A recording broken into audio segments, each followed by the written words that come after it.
From the digiMAX studios in Metamora, Illinois, it's time for the Danny Grieves Show. Here's Metamora Redbird head basketball coach Danny Grieves and host Scott Kerker. Well, Coach, another productive week for you this past week. I thought your game against Morton last Tuesday night, very, very impressive. You went into a hostile area, ginormous crowd. Yeah. Oh, huge crowd. And you're starting to get those. When you go on the road, it's kind of like you've taken the show on the road a little bit. Well, we go to Pekin, that was their best crowd. We go to Canton, that was their best crowd. You know, Go to Morton. Everywhere we go. Morton has a big night coming up. It's their charity run thing. Right. That'll be a big thing. But for just pure basketball, that's probably their biggest crowd of the year. It was. And I thought our kids did a really good job of just staying in the moment, focusing on the game plan and taking care of business. You came out firing on all cylinders from the get-go. Ethan hit a three-pointer to start the game off, and you really didn't look back after that. Well, they had a hard time guarding all our weapons, you know, and our kids did a pretty good job. Again, we helped them to 45, and that's a team that can put up a lot of points if you just let them shoot. And I thought our kids did a great job defensively. Yeah, I thought so too. I thought you guys, you had about a 25-point lead with, I think, 2 minutes and 14 seconds to go in the third quarter, and you made some wholesale changes. Right. And you got your other kids in the ball game. And so even the score, a 17-point win, you could say it was even more than that, really. It was, but you know what?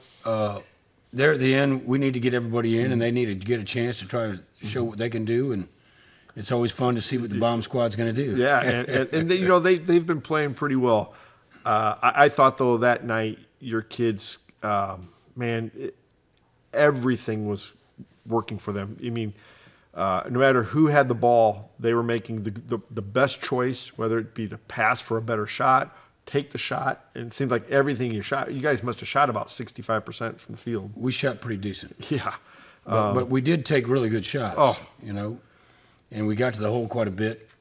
They had a hard time guarding us on the perimeter or taking it to the rim. So, yeah, it was an impressive win. I thought that, no matter who you had out there, I thought Drew Tucker was outstanding once again. And you got to look at his game. Like you said before, you don't look at Drew Tucker and you look in the stat sheets because they're not always going to be filled up. It's all those other things that he does. Right. And I thought that, he had a kind of a mini dunk in that game too. He did. He's such a competitor. He hates to lose. He hates to lose a quarter. He hates to lose a possession. But it's really fun to watch him work. What did you say he's made out of? Gristle. Gristle? Yeah, that's what it is. He's pure gristle. And you're right, but in that game, I thought he was just outstanding. That was on Tuesday. Friday night, you made the long trek over to Canton. Right. Not Canton a little bit down this year. Very, very well coached. Right. Probably came out shooting and doing well and had a good game plan. Yes, they did. They came out and they played physical with you. Played hard. Right. That's all you can ask. They just can't sustain it. No. And but you did get to play in what I say is, at least in downstate, them or Ottawa, the two coolest gyms in the state. I do like their gym. Yeah, that is definitely a shooter's gym. Alice Ingersoll is one of the true gems of the Mid-Illini in this area. But you guys came out. They're going to spruce that up next year too. They're going to put in new clocks. Oh. And kind of put it like we do. We got the panels on the side with all the things. Yeah, that'll be something. It will be. It already is kind of a neat gym. It's special. It is. It's a very special, and I really love going over there to play. But your kids, I thought, came out, played really well, and you kind of had to play a little bit without Ethan because he got hit in the head. Took a ding to the head. And got cut. But you had to put other people in there, and I thought that was kind of a good thing, because now it showed that if Ethan were to ever get into foul trouble or maybe have a little bit of an injury other than that cut, you can still play without him. We can shuffle the lineup a little bit and still be all right. Nick Walker comes in and does a tremendous job defensively. He's really starting to play well. Yeah, he is. And sometimes, and maybe you don't want him to do this, I'm not sure, but there's times where I watch him play and I watch him drive to the bucket. I'm thinking, just go up with the layup. It's right there. Right. But he'll make a pass, And now, he did that against Manual a couple yes, times. he did, and that's what made me think. He can do this. Yes, he can. He can score, and maybe next year that role will change, where you'll look for him to score a little bit more. Well, it's kind of like Mason's role has changed a little bit from last year. Oh yeah, and he stepped up, and but when it comes time, I think we've got the guys that have the heart to be able to do that. Yeah. He gives you a little bit of that grit and a little bit of that energy, Right. which is a nice thing. You bring That him Spring Bay toughness. That's for sure. That is for sure. Yeah, he's been definitely a spark off your bench. True. Yeah, he was impressive. The other thing that I believe in that Canton game, didn't Shaffron come in and get a dunk? Yes, he did. It's pretty nice when you can bring a guy off the bench and come in late in the game and get an easy dunk. Right. That was impressive. And then Saturday, you turned around early in the morning, and you drove all the way over. Short turnaround. Yeah, you barely had time to catch your breath, and you were back on the bus. We got home about 10 o'clock and had to be back in 11 hours. Yeah. So they had to get fed and, iced down and some sleep and some prep for tomorrow. And Right. yeah. Good challenge. Good challenge. You've challenged these kids. You've put a little bit of adversity in front of them, and boy, at least from an outsider's view, they've answered the bell every time. Well, a couple of weeks ago we had 4 games. Last week we had 3, with another quick turnaround on the weekend. But that's what you're going to do in postseason if you're fortunate enough to make it. Right. And so I want to make sure that we've been through the woods, man. I tell you what, our kids don't mind working hard and taking care of their bodies and treat themselves like athletes, to have a turnaround like we did 2 weekends ago and then again last weekend. Yeah. And that's what championships are made out of, man. You knew you had a big game coming up on Friday night at the Grill because you saw some parents there. Right. Didn't see any players, and every one of the parents were taking to-go boxes home because. I told them, go home, get off your feet. I don't want to see you out. Yeah, they definitely did. Yeah, they definitely did. They do a pretty good job of listening most of the time. For 17 to 18-year-olds, pretty solid. Yes. Yeah, there was nobody there. Parents, and again, right. They took stuff home for them to eat because I'm sure they were starving. But then you turned around on Saturday morning, again, another challenge against another quality opponent in Peoria Central. They don't have a great record, but they've had some clickish things go on that has deterred them from maybe playing really great basketball all the time. Mm-hmm. But they have a really high ceiling when they want to really play and play together. Those kids have got a lot of pieces of the puzzle. They got shooters. They got a big boy inside. They got guards that can handle. Probably the fastest kid, number 10, that I've seen all year long. Mm-hmm. So their record is not indicative of how good they can play. Mm-hmm. And I tell you what, they're a team that I would not want first round or second round of a playoff, especially when they have the home for regional. Yes, and they will. Brown, the guard that transferred back to Central from Limestone. Last year in our game against Limestone over there, he had a great first quarter and a half. Mm-hmm. Yep. And then Drew Tucker kind of took him out of his game. It seemed like or at least Mason maybe, took him out of his game. He was kind of a non-factor Saturday. Well, between him and Little, number 11, who's their leading scorer, you know how many points Little had? I think he had 5. None. He had none.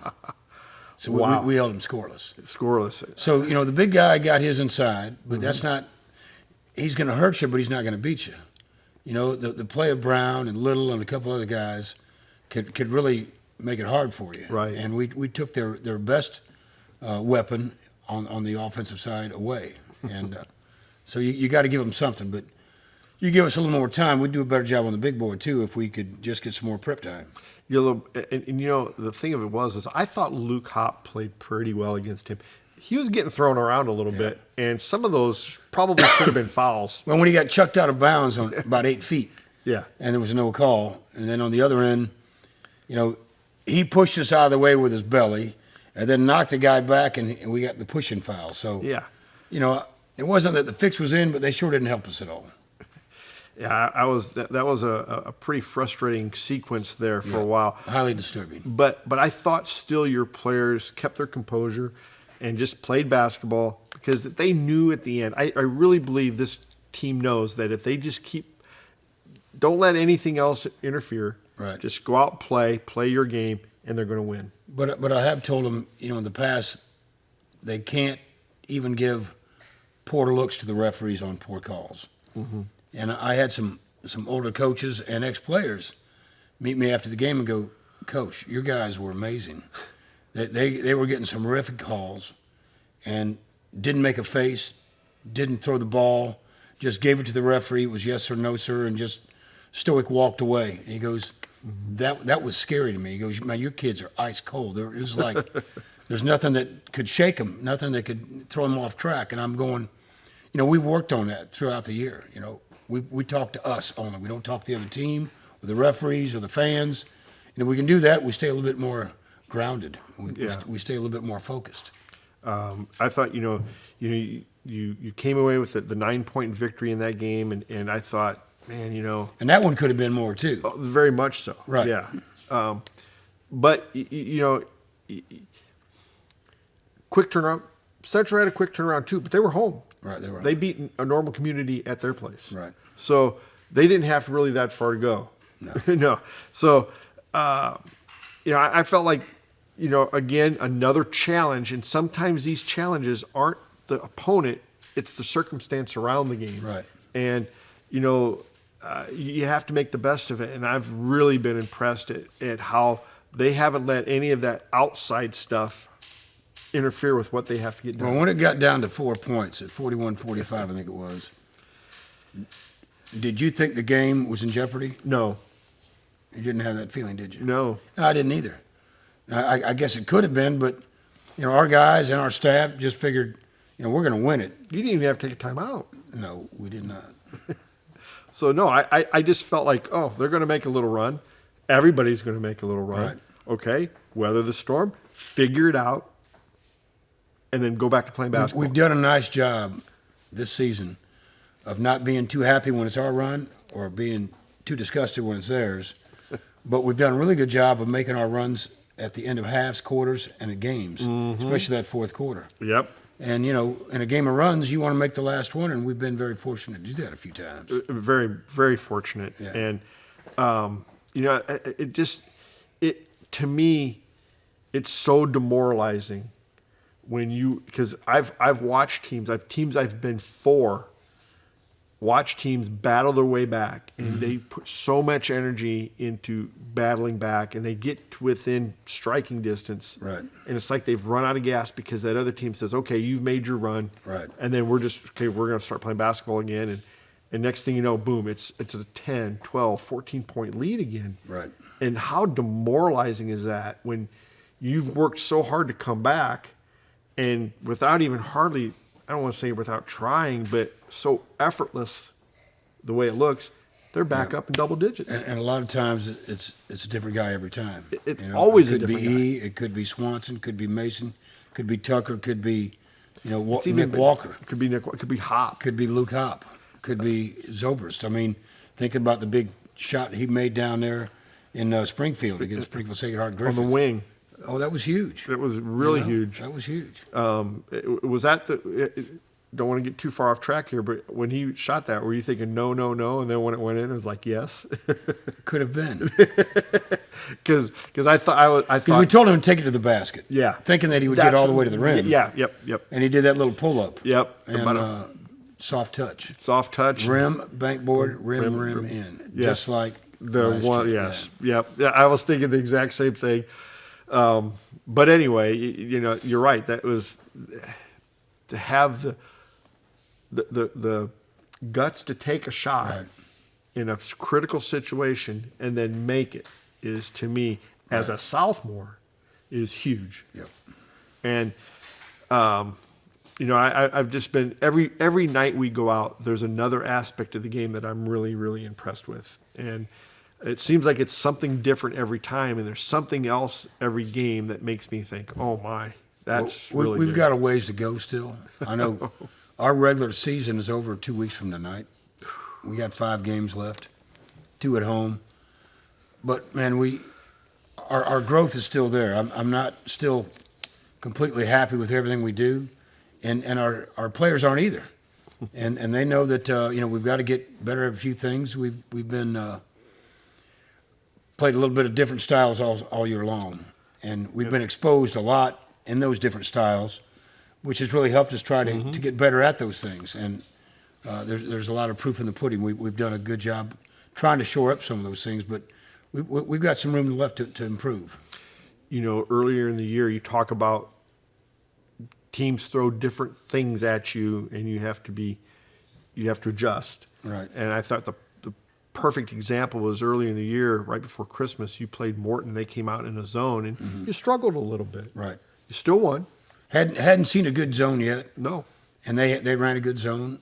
Didn't have a whole lot of time to prep on that one, and but it was good that they threw it at us, and we've been better at it ever since. They've been better at it because and now teams see those game films and they try to throw a zone at you. And now I don't think a zone really affects you guys because you ate it up. And we'll see today. I mean, this week we've got Pekin tomorrow night plays that matchup zone, and then we've got Peoria Notre Dame on Saturday who plays that matchup zone.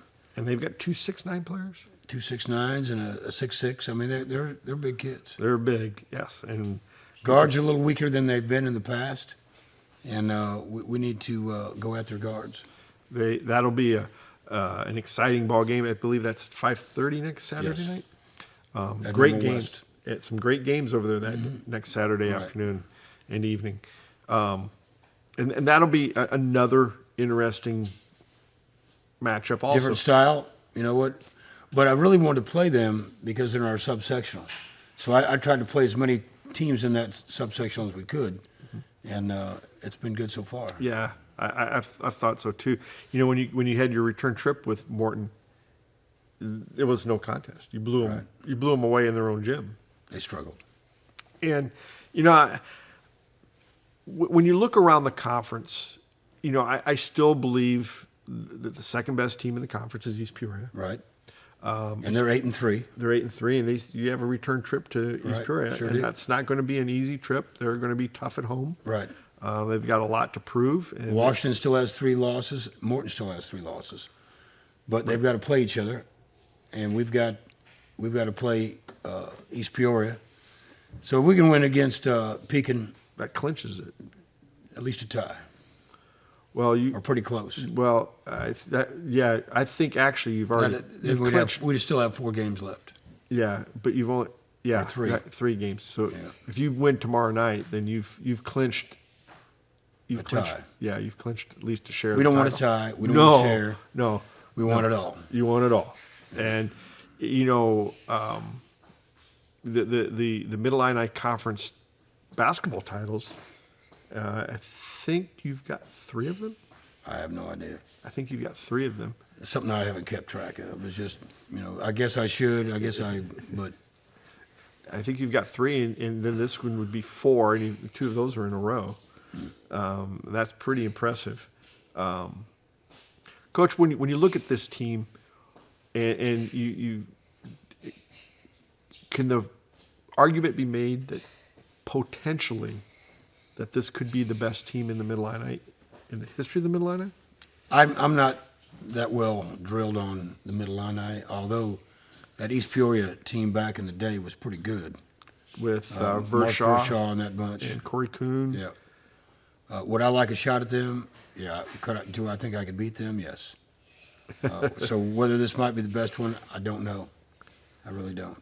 But it's a pretty good one. You got a pretty good team. You got a very, very special group of guys. It's the sad part of it is you're winding down your regular season. That's. I think at the end of the season, we'll know a little bit more on whether that was the best Middle Illini team ever. They go win it all, it's probably the best one. Yeah. They make it that far again like they did last year, it could be. No team in the Mid-Illini, the highest ranked team in the Mid-Illini history, I believe, has been third. Okay. Who was that? I believe that was a Limestone team a few years ago. I believe they got second or third in the state. Washington has had some teams, ranked. I don't think they got up. I think they were fourth, their highest. But you've been number 2 now, I think, for 2 weeks. Odd part about that is 2 weeks ago you got 4 first place votes. You didn't lose. You beat Sacred Heart Griffin, and then the next week you get 2 votes. Right. I'm not sure how that all worked out, but And I never do. But, we haven't lost in January, and we haven't lost in December. And so all we can do is just keep winning. Coach, why don't we take a break, and when we come back, we'll have the Germantown Grill Players of the Game. Sounds good.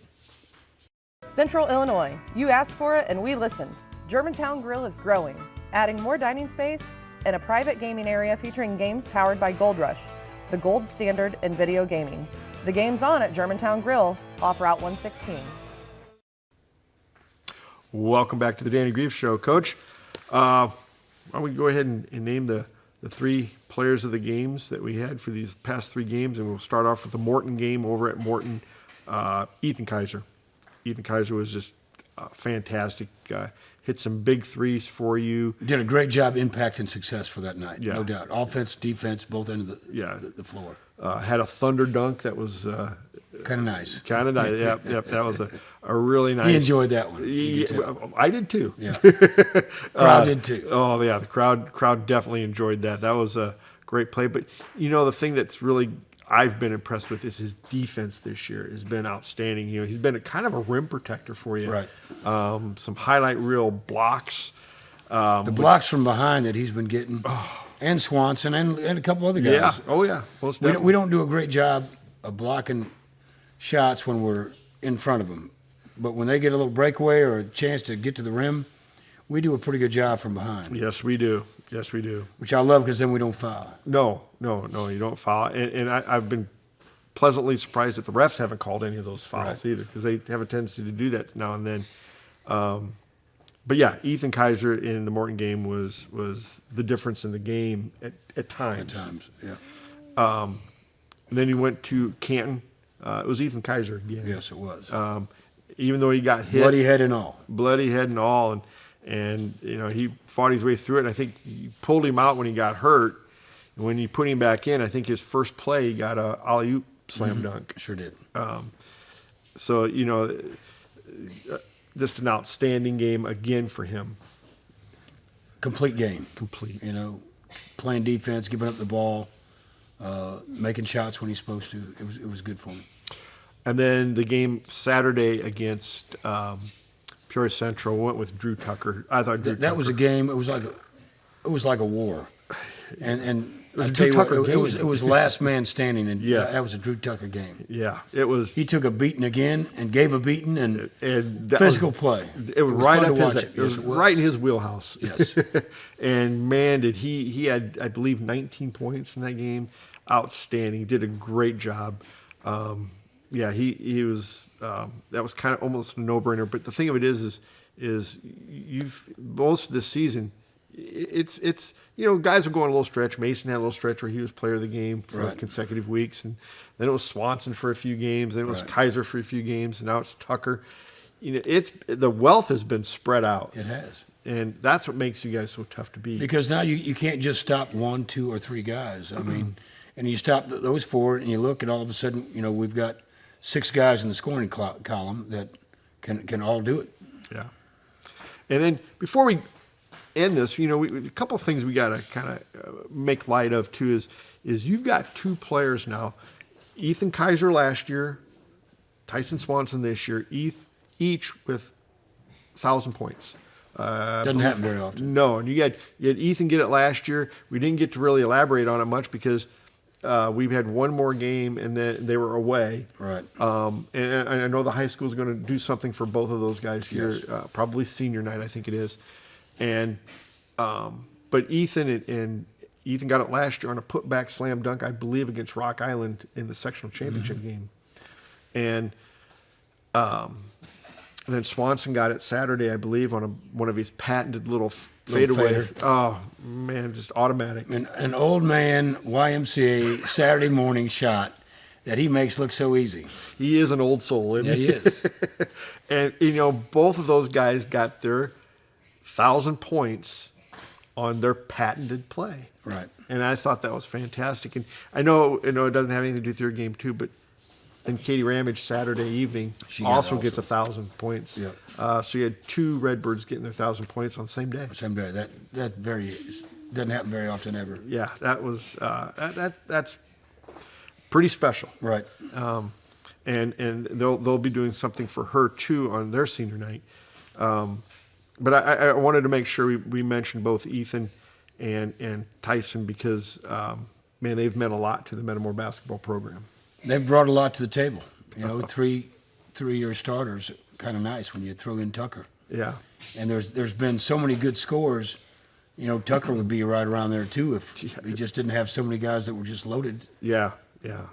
Sometimes you probably wish Drew would take a few more shots. At times, you're right. But it's such an unselfish team that you really can't ask him to do something that he probably doesn't want to do. Or We've done a nice job sharing the ball. Oh, fantastic! Early on, we took bad shots early in the season. I don't remember many bad shots here lately. Since we've come back from Christmas break, you talk about good, better, or best on the shooting.